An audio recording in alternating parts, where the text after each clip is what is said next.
Most money advice is about cutting. Cancel this, skip that, stop spending, stop enjoying, stop everything. But here's the fact that nobody talks about. Some spending don't drain your wealth, they build it. And avoiding them is one of the most expensive mistakes people can make. So what actually belongs to that? It's not a nicer car, it's not a bigger apartment, it's not a bigger house. It is three categories of things that make your life easier, your time more valuable, and your future richer. Today, I'm going to show you what exactly they are and why they matter to your bank accounts right now, and how making these purchases today secures your wealth for tomorrow. Being an economist and spending years managing money and working directly with wealthy and influential people has taught me one simple thing, and that is that the people who build real wealth aren't the ones who cut everything. They are the ones who know exactly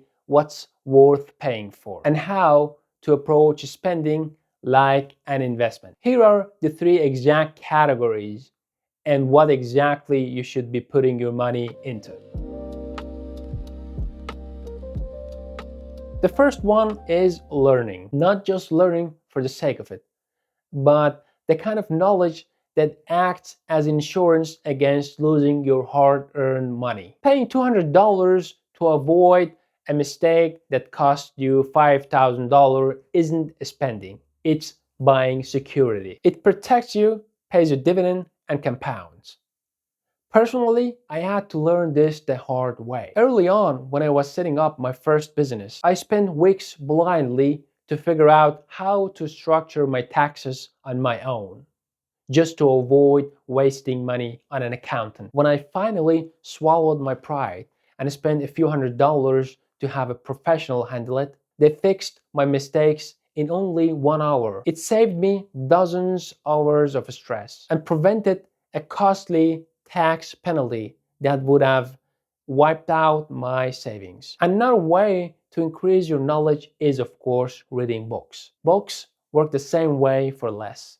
For the price of a cup of coffee, you get someone else's experience and lessons condensed in a few hours. And mentors, the real one, are even better. Someone who has already solved the problem you're facing can help you avoid the mistakes entirely, not just recover from it faster. The rule is actually very simple. If an upfront cost stops a massive mistakes down the road, it is not spending. You are buying insurance.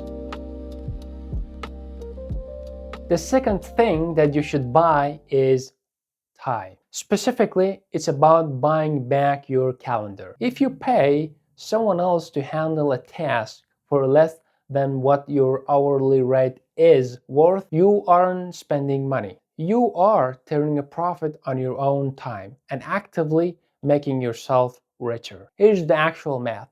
Take your own income and divide it by the actual hours you work, and that's your effective hourly rate. If you can pay someone else less than that to take a task off your plate and use those reclaimed hours to earn, to rest, and actually use them to create what you are good at it and no one else can do it as good as you, that is not an expense. It's pure financial leverage. In practice, you buy your time in three distinct ways. First, you outsource the work that doesn't need your eyes. Second, you automate and using software like scheduling link or automate workflows to clear your cognitive space. And third, you pay for convenience using things like grocery deliveries or cleaning services, not to be lazy, but to eliminate the daily chaos that drains your focus and creative energy. People resist this one the most because doing everything yourself feels most responsible. But if you refuse to outsource a task that costs you less than your hourly rate, you aren't saving money. You are just mismanaging your time, which is the most expensive things that one can have in his entire life. But here's the catch. This actually works only if you have something to do better with your time. If the hours just get lost to scrolling, the math falls apart.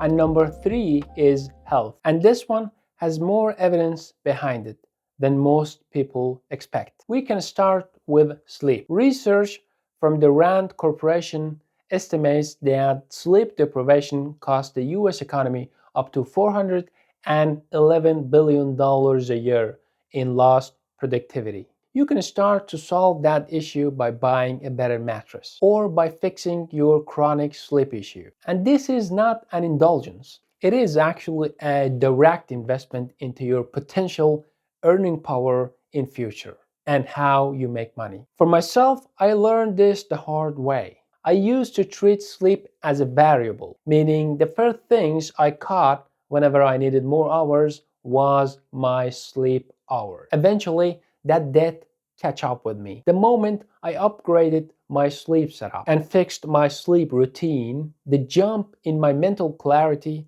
and daily output was immediate. Out of everything that I spent money on that year, nothing generated a higher return. Exercise is the next. A study following American Heart Association guidelines found that people who exercise at recommended levels saved around $2,500 a year in healthcare costs. That's not even counting how much better you think and work on the days you actually move. And finally, stress management, meditation, therapy, gym membership, whatever handles the pressure. Across the country, work-related stress costs the businesses around $300 billion in lost efficiency. Keeping your mind sharp isn't a luxury. It's one of the few upfront costs that guarantees a full return on investment, both in your bank account and the quality of your life. Ignoring stress doesn't save you anything.